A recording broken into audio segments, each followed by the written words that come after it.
Maybe I'll be walking on a treadmill. I actually honestly considered streaming from a treadmill once upon a time, but we're not here to talk about that. We're here to talk about Kenshi 2 and the most recent interview called Meet the Makers.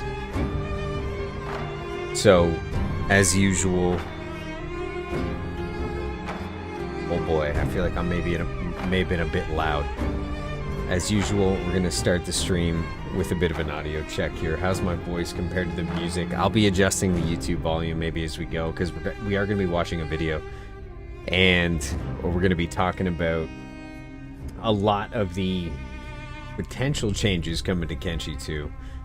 I've recruited the help of the Google search engine, AI, and this most recent interview from the Kenshi creators.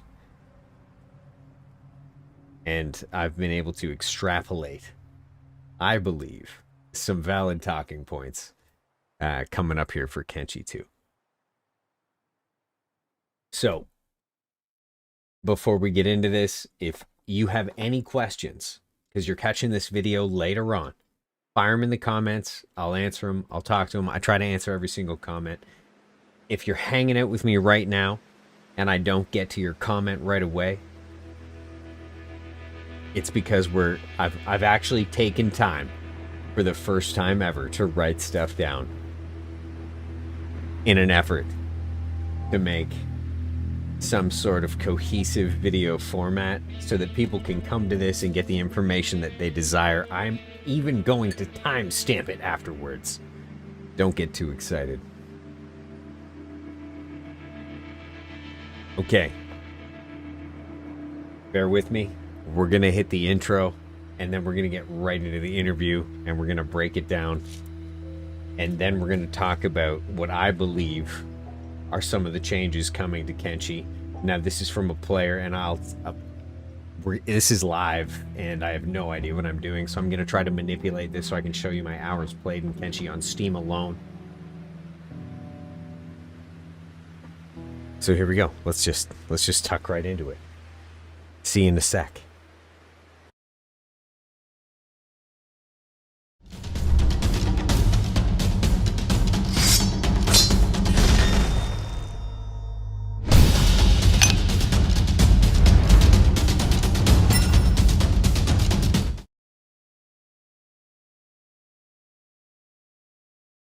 Okay. Let's move on here to the Kenshi interview. So this is bear with me, guys. This is the first time I'm trying to actually manipulate things on my computer while I stream. So I may just vanish at times, or you may hear something that's not what we're here to listen to.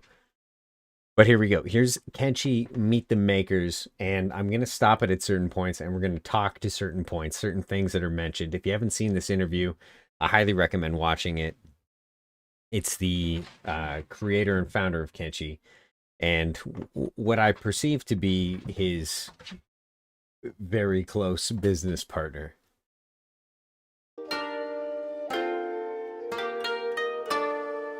I'm Chris Hunt. I'm the founder of Lo-Fi Games and the inventor of Kenshi.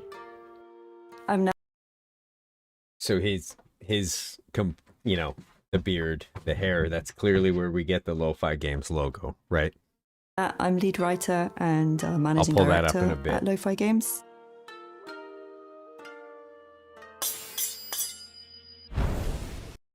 Hold on, I hate to do this so soon, and I don't even have this written down as a point, but let's backtrack about 2 seconds there.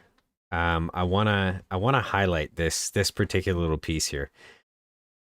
This is one of my favorite things about a small indie developer like Lo-Fi Games. Okay, game values. What makes Kenshi great?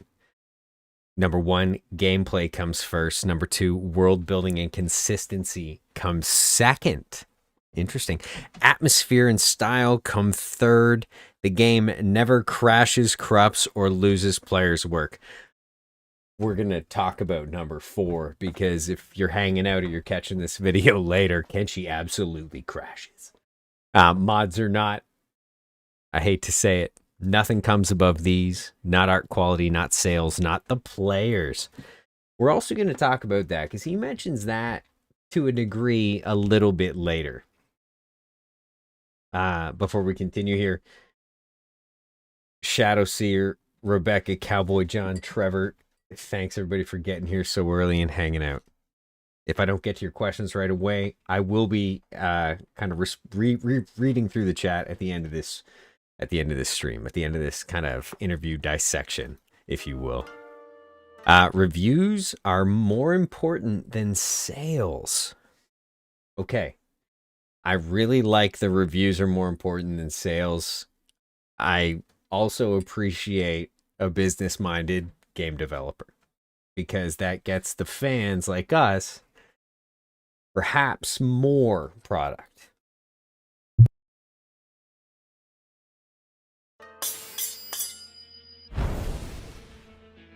There's no. Okay, now this here, we have a snippet of the developer's qualifications.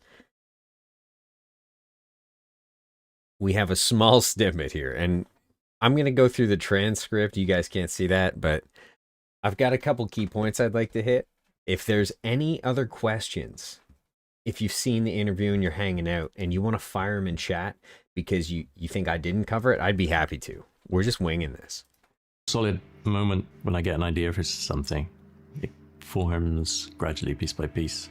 So I don't have any education in game development or anything. That didn't even exist. Stop there. I don't have any education in game development. So, as a lot of people probably agree, that plays into what makes Kenshi a great game. He didn't, try to choose to make one game. It's almost as though he chose to try and develop several different games at the same time, right? We've got base building. We've got that kind of group RPG experience from a game like Baldur's Gate, and we've also got sandbox. Obviously it's a sandbox, but we've got some open world decision making that can affect the world. That kind of reminds me of, and it coincides with when he was developing this game, but that kind of reminds me of choice driven gameplay via games like Fable. So what I've got written down here is 20 to 45 seconds. We're going to get a snippet of his qualifications. So let's get this in. Back then. So my qualification is just lifetime of playing video games. So every time I play a game, they do this wrong, they do this right, they do this wrong. And I think I could make a game that does this right and this right. Stop. Full stop. I'm assuming that everything we're seeing here footage-wise, art, everything like that this is all derived from Kenshi to pre-production or production. So let's take a look at this right here. This guy working to death on an art tablet. I have an art tablet. They're sweet. Get one if you don't have one. This to me looks like almost a slightly better looking version, a higher fidelity version of the windmill that we see in Kenshi. Now I'm going to have some gameplay going in the background here near the end of this interview chat. But it looks like here we have hand-drawn concept art for a windmill in Kenshi. That's what that appears to be to me. And I'd like you to take special note of this stuff because we're going to be talking about it later on. But see down here, we've got almost these, what'd you call these? Almost like panel boxes, okay? And we're going to talk about why I think that's important in just a little bit. So hang in there for that. And then these little pieces, piece by piece, every game I play gradually builds up and accumulates and makes a whole new game. Solidifies its idea. So it's gradual evolution of games. So I always wanted to make a game since I was a kid, but I had no idea how, because Okay, again, full stop. This is something I wanted to talk about. They have their artists working so hard right now that they require hand fans. It's not something to be looked over. He's drawing at such a quick pace. The friction is threatening to set His art tablet on fire. Notable. One of the just add it to the pile of things that make lo-fi games a great developer. In those days, you didn't have pre-made engines and tutorials and YouTube videos. So I learned how to program. We're going to stop here again. It looks like they're doing algebra. That's important for coding. If you've ever done game theory or had any interaction with it, okay, A plus, perhaps E. What I wanted to bring everybody's attention to here, though, is that in the top right here, it looks like we have a bone dog. We have somebody wielding a fragment axe with a pet at their feet. Maybe not a bone dog. Kind of looks like an armadillo. Or if you're not from that part of the world, a possum in a half shell. We have a bat creature with wings down here. That could be a land bat. Okay. And what appears to be some form of Cuphead. That's straight up plagiarism. I'm just kidding. I just wanted to touch on this storyboard. And also, kind of hidden behind his beard, maybe if we go a little bit here, you'll see it. Because you just get a programming book. Okay, we just missed it. If you saw the happy crab, pay attention. I'll try to stop at the moment. Program, right there. It's above his. I don't know how to point to this. Oh boy, that won't work at all. Above and to the right of the red cup, right above that man's left shoulder. That's a happy crab. I bring that to your attention because I think it's safe to say that giant crabs and the crab people will make it into Kenshi too, as well as fragment axes and perhaps new and smaller pets.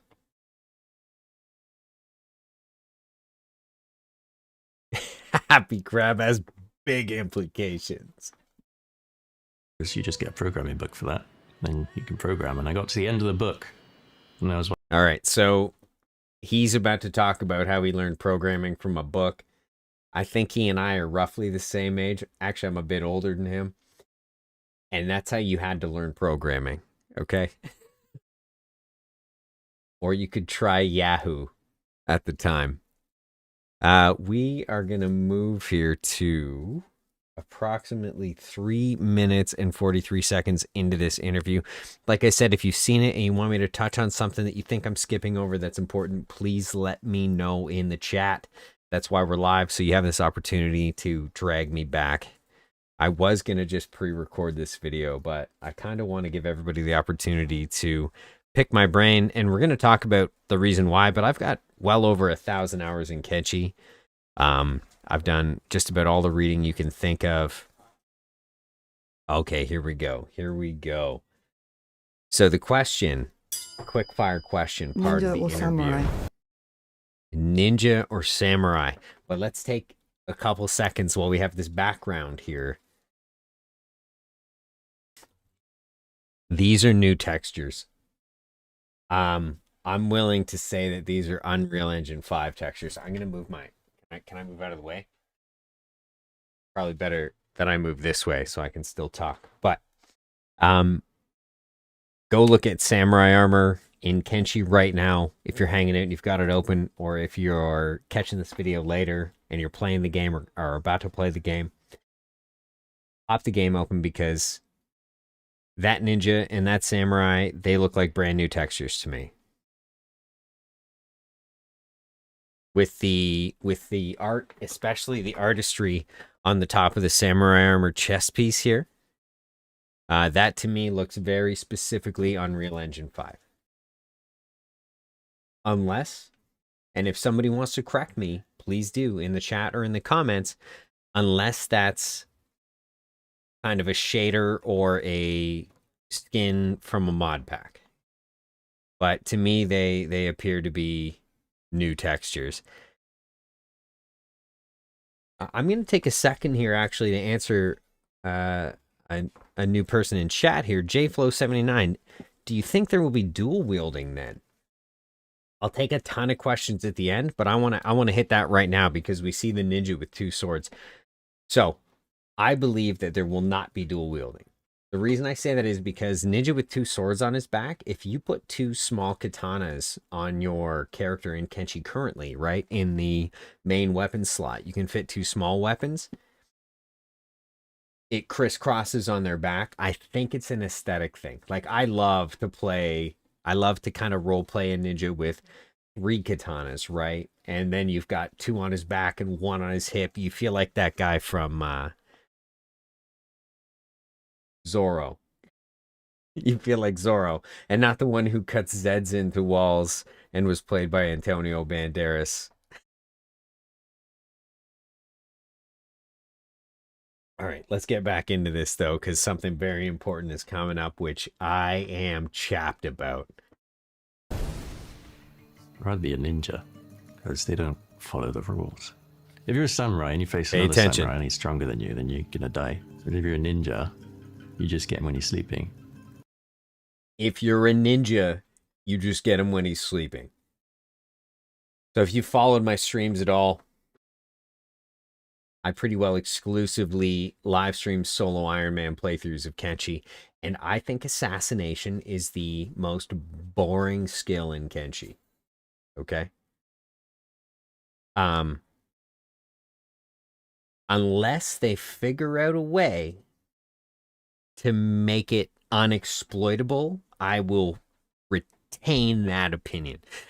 So if you have max stealth, sneak, and max assassination, you can, and max theft, which are all able to be accomplished through exploits very quickly in the game. You can knock out, rob from, and kidnap any character in the game. I'm willing to bet you, I haven't tried it, so don't quote me on this, but I'm willing to bet you could sneak up behind a giant crab and knock it unconscious if you have 100 assassination. I haven't tried it, so don't quote me on that. I might have to try it next.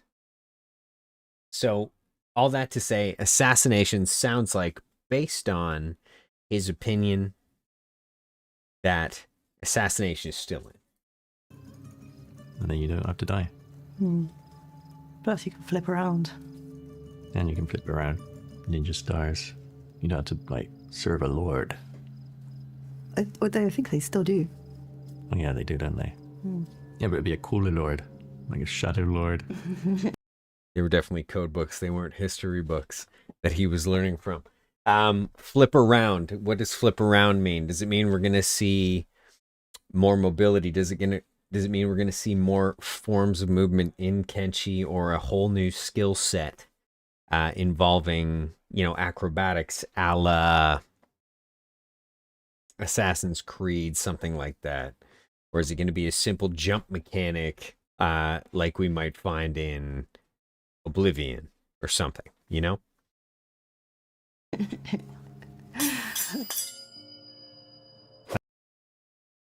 For context, if you're hanging out, we're only 4 minutes into a 17-minute video, and somehow I've turned 4 minutes into 20.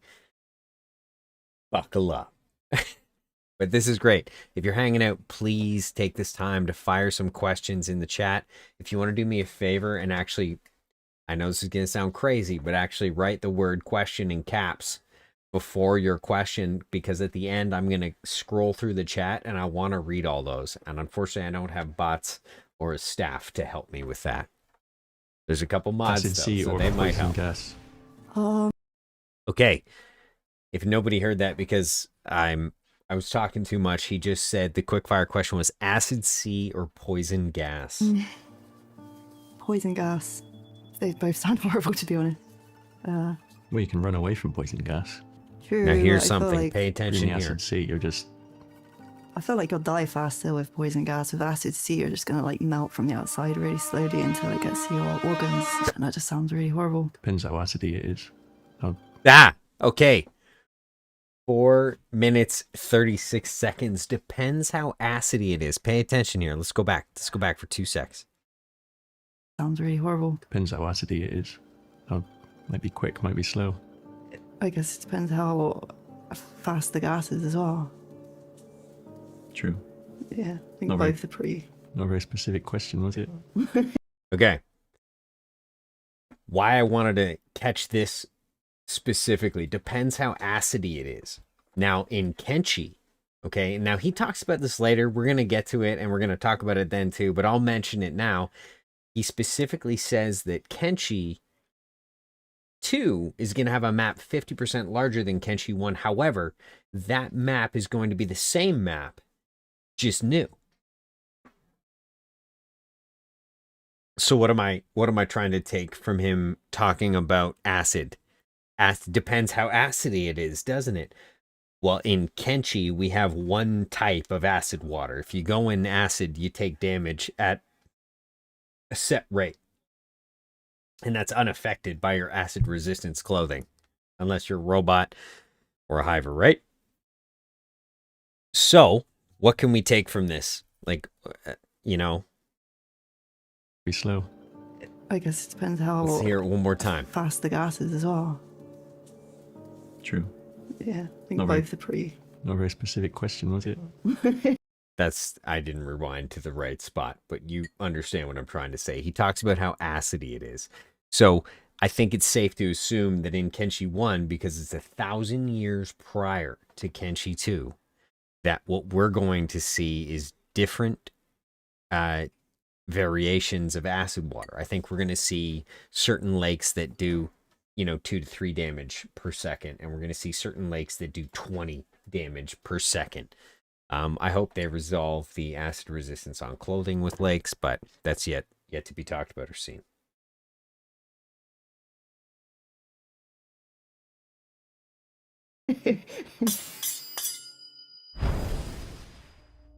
So this right here is another thing to pay attention about. And he says something that he contradicts himself later. So Kenshi is kind of about Cowboy a John, thank you for correcting philosophical me. idealism. Kenshi that 2 you is can 1,000 years overcome before anything Kenshi if you 1. keep working hard and improving and training. And that's how I would love the world to be in the perfect world. So I kind of made that world.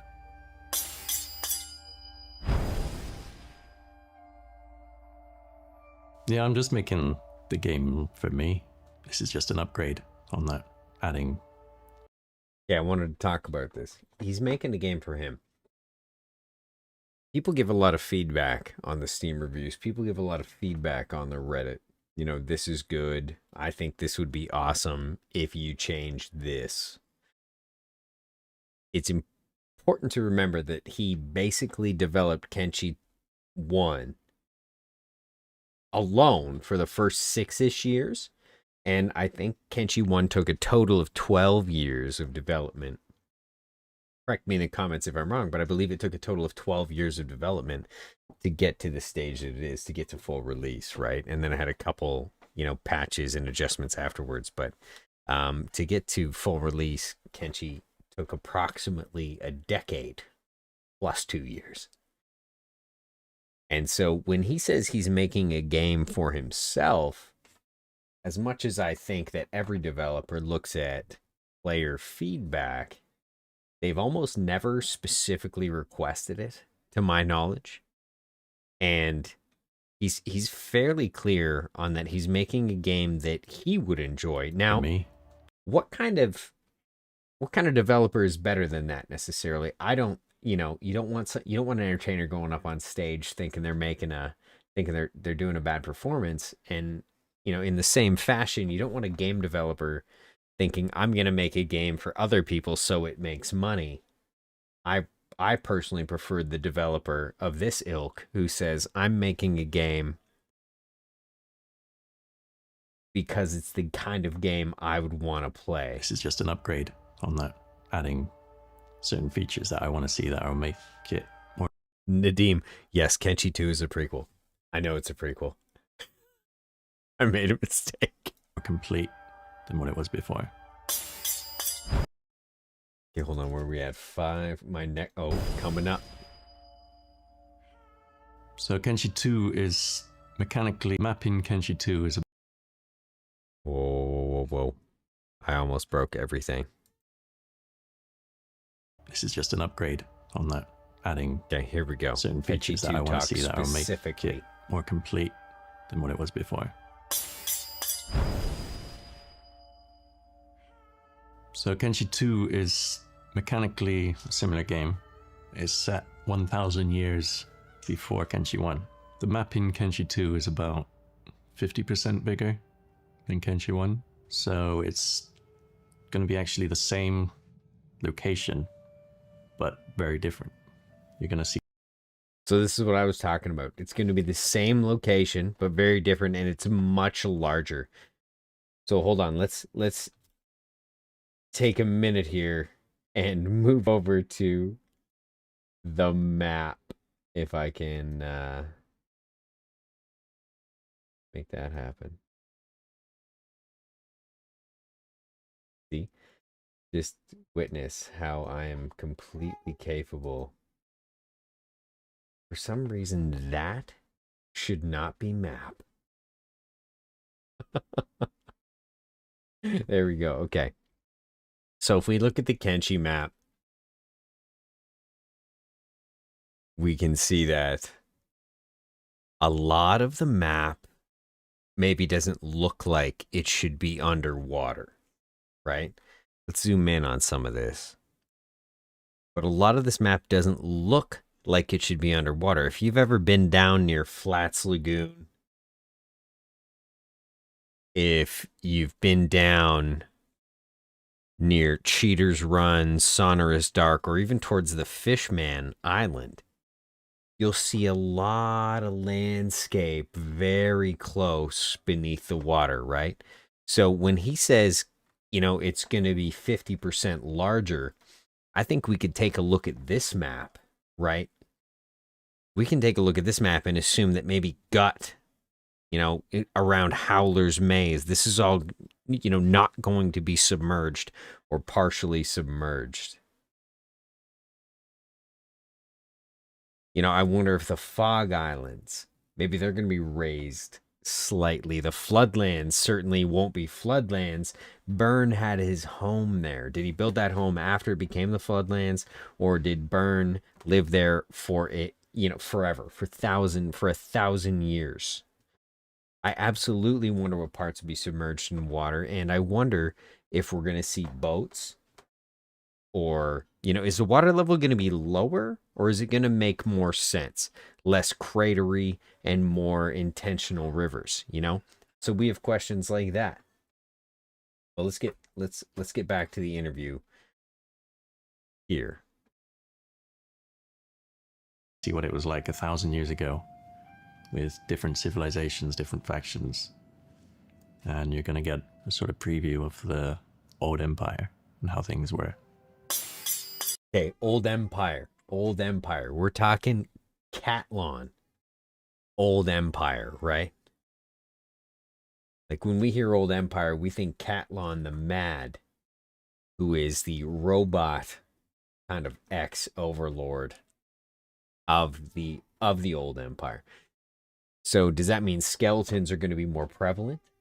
Does that mean maybe the Holy Nation, or what we know as the Holy Nation, is going to be sort of the fledgling rebel, you know, the fledgling rebel element?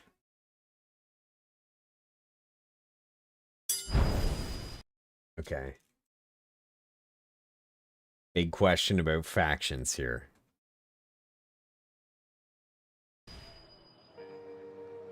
Yeah, there will be some. When we see some completely new entirely factions. new factions. A lot of completely new factions in Kenshi 2. Again, it's I think it's really, really important discovery and exploration. So I think that trying to get a handle on like completely exotic new societies is a part of that. And it's like quite an important part of the gameplay to me is. Okay. So we have completely new exotic factions. Like, that's what we can kind of derive from that, right? This is a developer, this is a primary developer on the game who's excited to add a lot of new, completely exotic factions. And when I hear exotic in Kenshi, I think about exotic in the way they interact with you, right? You go to you know, I don't spoiler if you haven't gotten here in Kenshi 1, so hang on to your hats. But if you've gone to, you know, the cult in Kenshi, they'll just for no reason strap you up to a post and beat you to death. You know, if you go to the Foglands, they're gonna strap you to a post and eat you, maybe, but they might eat 6 to 7 people around you first. So hearing about exotic factions, I'll replay this, but hearing about exotic factions, what can we expect 1,000 years before the Kenshi we know? We know the robots were in control, or for the majority, you know, kind of majority in control. So what are we gonna get from new exotic factions? Are we going to get new exotic factions of hivers? How did the Southern Hive get to be the Southern Hive? How did the Fogmen get to be the Fogmen? Maybe they weren't cannibalistic madmen. Maybe they had a queen. Trying to I'm very navigate that excited for and this. trying to survive all of the challenges of these unique factions. So I guess it's something that I find a bit difficult to talk about because I don't want to ruin anything for the player. We're just trying to make completely original factions that are just completely unique to the world of Kenshi. Well, they're distinct from each other, right? Yeah. So you have a different gameplay experience depending on where in the world you go. You're not just going to, oh, it's another town. Okay. I wasn't planning on talking about this, but I really like his insights about developing the game world, and I thought everybody else might too. If you've got a big world, you can't have the same experience everywhere you go. Otherwise, what's the point in going anywhere? The whole point of So that's one of the reasons I like Kenshi a lot. If you're going to have the same experience everywhere you go, what's the point going anywhere? He's just kind of building on her last point. So I'm going to move us up in the timeline here. Thanks. Thank you. I'm going to move us up in the timeline here to 9-ish minutes.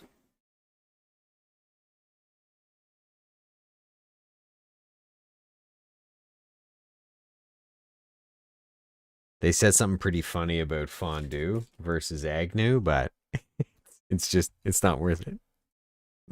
Nobody needs my opinion on that. Whenever we've been at game shows and people are playing the game, you can kind of tell when someone's gonna gel with it or when someone's just gonna like get straight back up. And it's the sort of person that's kind of curious and just like open towards dying constantly and instantly. And well, it's not even. I wanted to. You know what? I'm gonna let him finish speaking just so that you get the full reason for my opinion here. About always dying, it's about being defeated. Like a lot of them get up and leave, but the character's still there, lying on the floor unconscious. Okay. It's not about dying, it's about being defeated. A lot of them get up and leave, the character's still lying there unconscious. Playing Kenshi, I mean, if you're here and you're checking this out, you're either interested or you've played Kenshi, right? And so everybody, like, if you've played the game especially, you kind of know that losing, I hate to quote Dwarf Fortress, but losing is fun. Like, part of Kenshi is not succeeding in your endeavor. I want to go free all the slaves in Stone Camp. Oh gosh, I'm a slave in Stone Camp. My bone dog's dead, and so are my companions. Like, and that's a very plausible outcome, right? And so, you know, I kind of like that. It's not about dying necessarily, but it's about losing and coming back from that. And that makes Kenshi very unique in terms of games. Not a lot of games have, I would say, undefined win-loss conditions, because that's kind of Kenshi's basis. Just because you've lost 2 legs and an arm within the first 3 hours of your playthrough, if you're still alive, you've got a lot of potential there to make it the best playthrough you've ever had. Very few games offer that, and that's why I kind of like this insight here. He gets back up later and he's just We're coming up to the contradiction to the way that I play the game. standing there unattended, and then some other player comes along and carries on playing. The game isn't about, it's not like Dark Souls where you die, you start again. You die, you start again. The idea is that you keep going. The game's not like Dark Souls. You die, you start again. So listen, disregard every single Kenshi video I've put up. Because that's what stories are about, right? That's the whole basis of writing a story. You don't write a story where character gets up in the morning, has a goal, then everything goes really well, and by the end, no, it never happens, right? Character gets up, starts something, has a goal. For the record, this is the Cannibal Hunters start. Two of you start as cannibal hunters in cages in a cannibal camp. It's probably one of the best starts, one of the most fun starts to even get to know Kenshi. You learn about stealth very quickly, and you also learn about losing very quickly. I think one of my favorite features about Kenshi is that even after your character dies, it doesn't say like game over or anything. I mean, it would just ostensibly it would just let the game run. Starts it, and you, as the viewer watching this story, movie, whatever, you're like, what's going to go wrong? Definitely something's going to go wrong, otherwise there won't be a story. And if something goes wrong, it's the basis of storytelling, which applies equally to game design, except the player is the main character in the story. So okay, we're coming up to the contradiction. Okay, he just says it's not like Dark Souls, which flies in the face of the way that I play the game, which is exclusively Iron Man. That's what a lot of writers will tell you. And so I just adapted that. The idea, too many games let the player succeed. They go, oh, it's a power fantasy. You just run along mowing down enemies and succeeding, and that's it. That's the whole game, and that's mind-numbingly boring to me. You need to encounter problems. You need problems thrown at you from here it comes. And you're like, whoa, whole new level of problems. That's what a good story has, right? Any of those TV shows you've been binging because you're addicted is because wild shit keeps happening to you, to the character. I mean, okay. So hear me out. Oh, What? Why did you want to make a game where you're not the chosen one? I hate being the chosen one. Like, how relatable is that? Being a minute ago, he just talks about, like, you don't die when you lose at Kenshi. No, you die. 90% of the time you die. And you just load your game, right? I think that's what he's getting at that point. But this is where I hear the contradiction. The chosen one. Who's ever been the chosen one? No one. Not even one. So, like, stories are supposed to be relatable, right? They can be, like, power fantasies and stuff. But, I don't know, being the chosen one is just stupid. I don't want to be a king or a noble or a superhero. I want to see a bohemian story about a regular person who struggles. So, I mean, struggle is the basis of good story. That's the face of the enemy. Okay? The three horns of depression that stick up through the through the sand, and ruin your gameplay.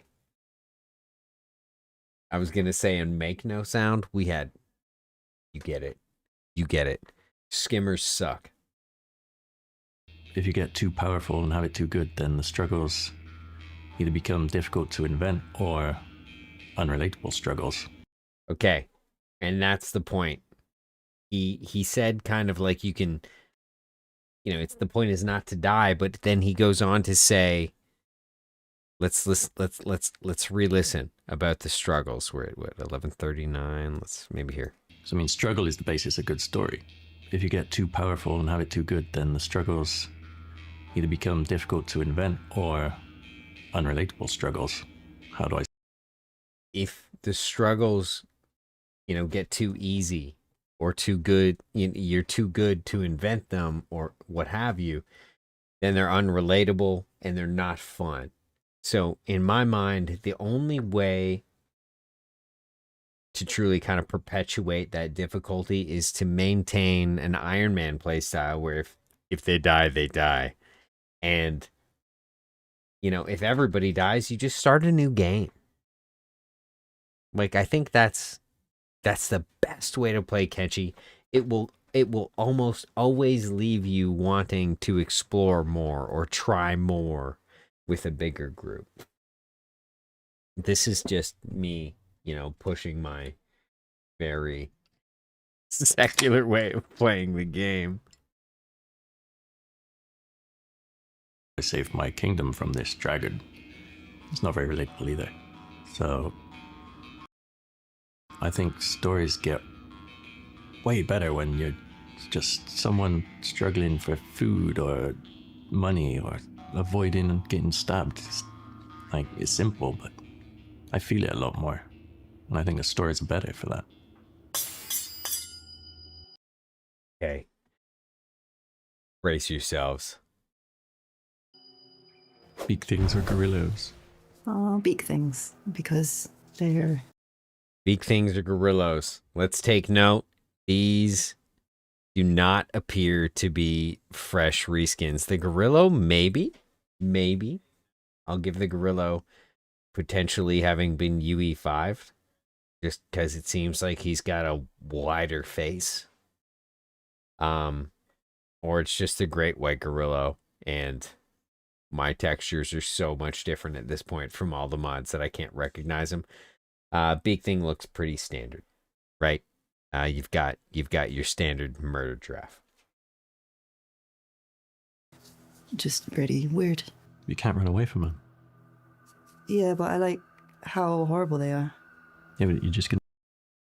Another important point to add, you can't run away from big things. I don't think that's going to change in Kenshi 2. So don't get your hopes up. die. Maybe that's why I like them. Maybe I wasn't thinking of myself being on the receiving end. Oh, if anybody's hung on this long and is like, where's the Kenshi 2 news? It's coming. It's actually contained later in the interview, so hang tight.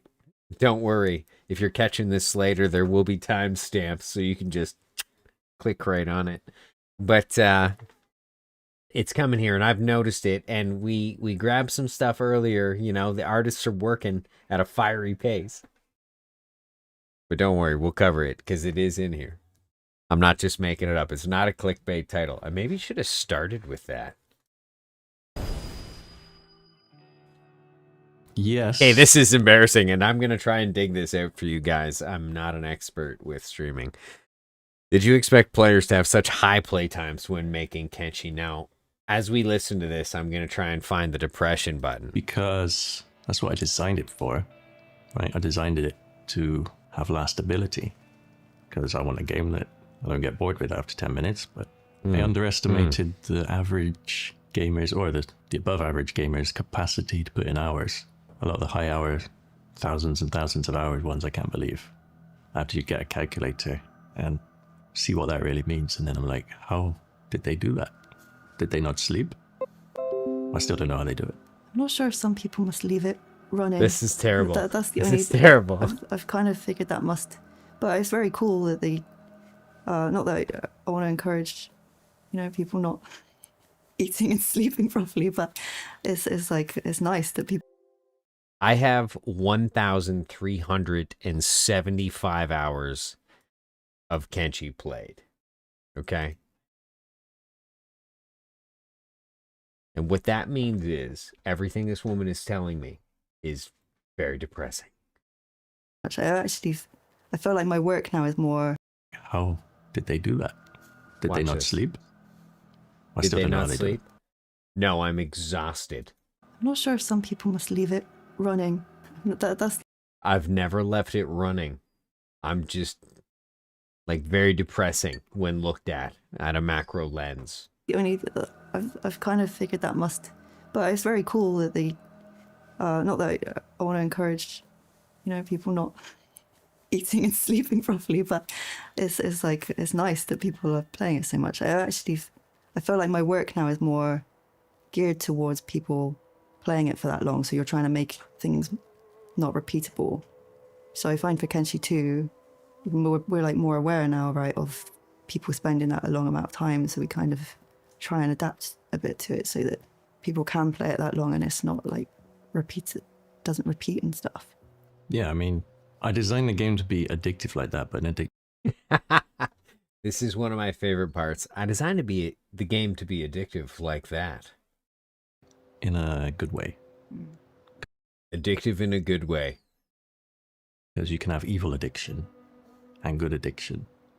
Evil addiction is like your typical free-to-play, maximize engagement kind of mentality from the designer, where they just want to keep you playing as many hours as possible and steal your money and your attention at any cost. Whereas my type of addiction. So this is interesting. He kind of pulls back from the addiction comment, which was, you know, way too easy to tackle, but this is kind of a good ending to it. Is you're addicted because you're having fun and you're achieving things, you're encountering problems and challenges, and even when you're away from the game, you're thinking of this challenge. How do I overcome this thing? Maybe you're at work thinking, how am I gonna get my guy back from those slavers? If you haven't fallen asleep with the Kenshi song in your head, you don't play enough Kenshi, and you probably should just leave the channel. I'm just kidding, hang out, because Kenshi's a great game, and we'll cover more of it. It's a fun challenge, right? That's a fun thing to do. It's not like, oh, I can't wait to get back to gambling, you know? But it kind of is. Okay, here it comes. Hang on to your hats. Okay, why not show work in progress for Kenshi 2? I'm going to sum that up in a nutshell. He says, because then it sets expectations and people get yippy about, you know, what they expect to see, but you're only giving them blockouts and stuff like that. We're going to look at some of those blockouts and we're going to talk about it, and then I'm going to struggle to open another window in my stream. Hopefully that doesn't fail for a second time, and I may even turn on Kenshi just to look at some comparisons. But let's get to it. Here it is, right here. Means like it doesn't leave us with a lot to be able to show when you take all of that stuff. Yeah, that's another Consideration. problem we have, is that I don't like spoilers. So some of our best stuff, even once we're fully showing the game, a lot of our best stuff, I'll be holding it back because I don't want to spoil the experience of this. Hey, a lot of our best stuff, I'll be holding it back even when we're showing the game. We're going to talk about this because I've also pulled up an AI search on Google. Not a huge proponent of AI, but it can be handy.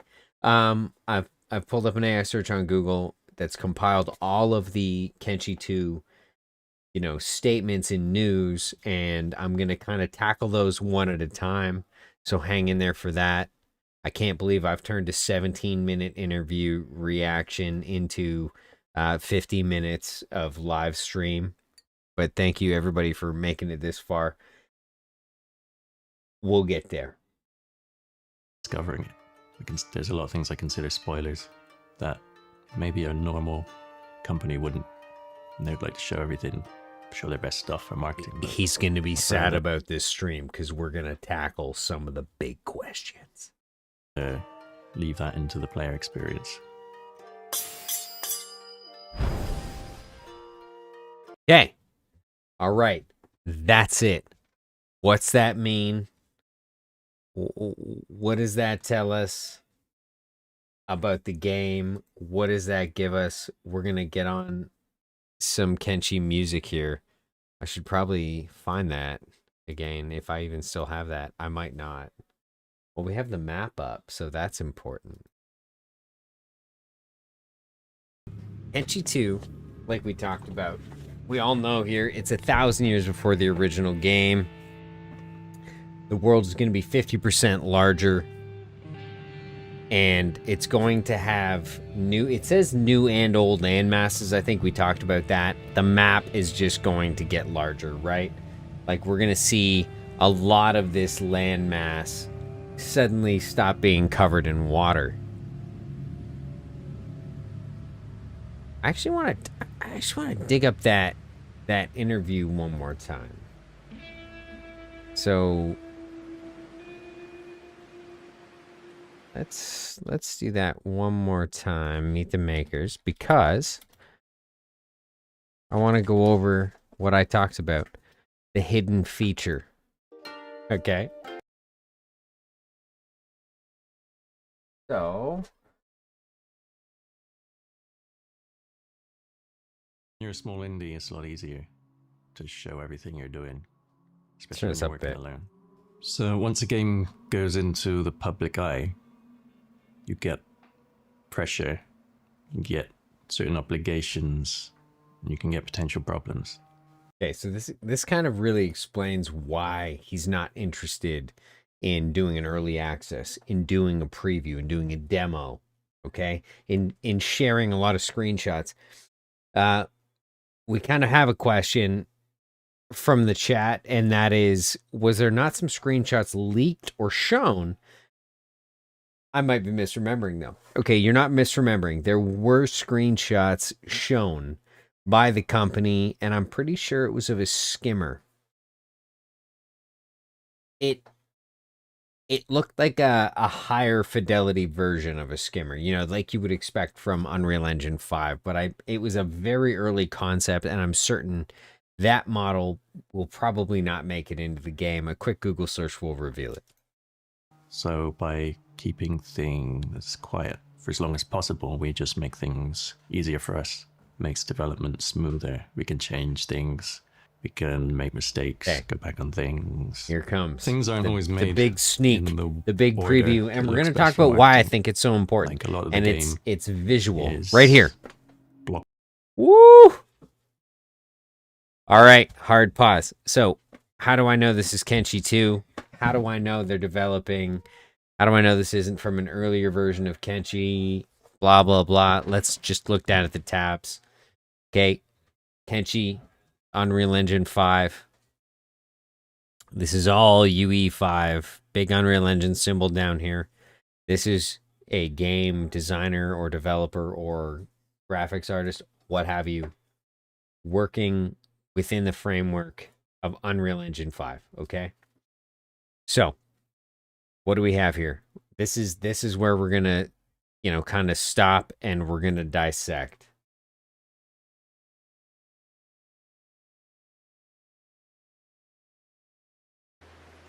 Let's get some Kenshi music back on. And let's come here and let's dissect the sneak peek. Counts right now. Let's dissect how I think this affects Kenshi 2 and how this matters to Kenshi 2. Okay?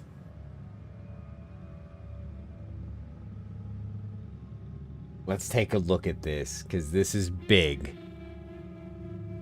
They've stated that there's going to be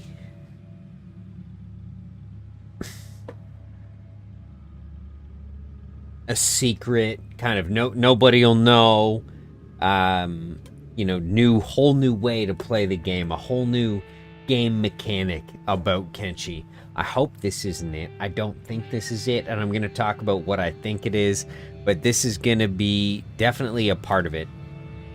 So if you've played Kenshi, or you're planning on trying out Kenshi, you know, we've got a couple familiar looking items here, almost familiar. If we look up at this item here, I'm going to circle it with the mouse, okay? We're looking at a developer screen, through my screen, screenception. But it almost looks as though you've got inputs, outputs, and, you know, I don't know what the significance of torque is. Now, maybe torque is going to be a measurement of power, rotational power, as it is in real life. But maybe it's going to be a measure of rotational power. What this tells me, okay, and look, we have here starting engine, chance 85%. Is that percentage of starting the engine determined by the fuel? Is it determined by the skill of the user? Is it determined, you know, what is it determined by? So we can talk about that. Are they adding a lot of new skills beyond laboring? You know what I'm saying? Like maybe they're adding mechanic. Maybe they're adding... I believe firmly that they're going to be adding a lot of new skill sets based on this still alone, okay? Another thing that we have here You know, we have inputs, outputs, torque. So what does inputs and outputs tell us? Inputs, outputs, inputs, outputs, inputs, outputs. We have torque, we have electricity, we have torque, starting engine, we have electricity, we have fuel outputs, we have torque outputs. What does all this tell us? It tells me that we're going to have sort of a connective power system a la Minecraft. Now, there were quite a few mods on Minecraft where we had to move, you know, you had to connect cables to power certain items, or you were using redstone power, whatever you were using. So what does this tell us about Kenshi 2? They're not just going to workshop a fully, you know, kind of interchangeable power system for the fun of it. This is going to make it into Kenshi 2. So this is some of that hidden sneak peek stuff that I'm talking about in this interview, beyond the stuff we've already talked about. What we have here is a clear indication that we're going to have first of all, a grid-like placement system, but B, you know, we're going to have connectable power systems. So we're actually going to have to power those things in our home. So we're going to have to power our fans. We're going to have to power our, you know, light systems. And it appears here, you know, we have a generator, we have an engine, so that's going to need fuel. We have a fuel tank here. Maybe we have another engine or a battery here. Whatever the case, we're going to have fuel sources, we're going to have batteries, just like in the base game in Kenshi 1, we have those things. However, they don't require any sort of interconnectedness. So this is a big takeaway, I think, for Kenshi 2, is this is demonstrating to us that there's going to be a significant amount of base building expansion in the game. You know, we're going to have a lot more decisions to make when it comes to building a base, and perhaps even owning a home in a town. Maybe you need to power that skeleton repair bed. Maybe you need to do that sort of thing, right? And you're going to need to buy fuel from the local merchant. You're going to need to do those sorts of things in order to power your outpost. So, kind of this screen is one of the biggest takeaways for me. Besides the whiteboard where we saw the crab, you know, the happy crab man, and we saw the fragment axe, we know there's going to be a couple contenders coming back to real life. And, you know, so we know we're going to get some familiar Kenshi in there. And with the statement where he says the map is 50% larger, however, it's, you know, going to be the same map, just 1,000 years prior. It's a prequel, just in case anybody didn't know or wasn't willing to remind me.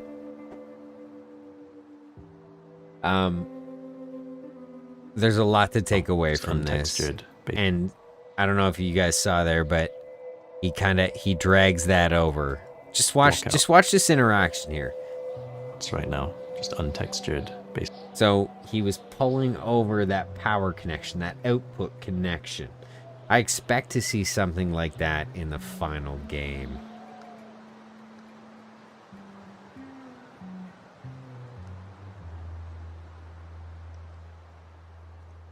But that's about all that I have to add at this moment, at this time, after watching the interview a couple times. That's about all I have to add. What we're going to do here is I'm going to wrap up. I'm going to show everybody a stream concept I have coming up. And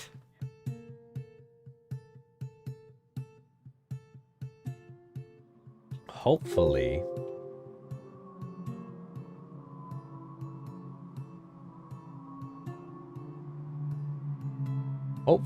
we get some good questions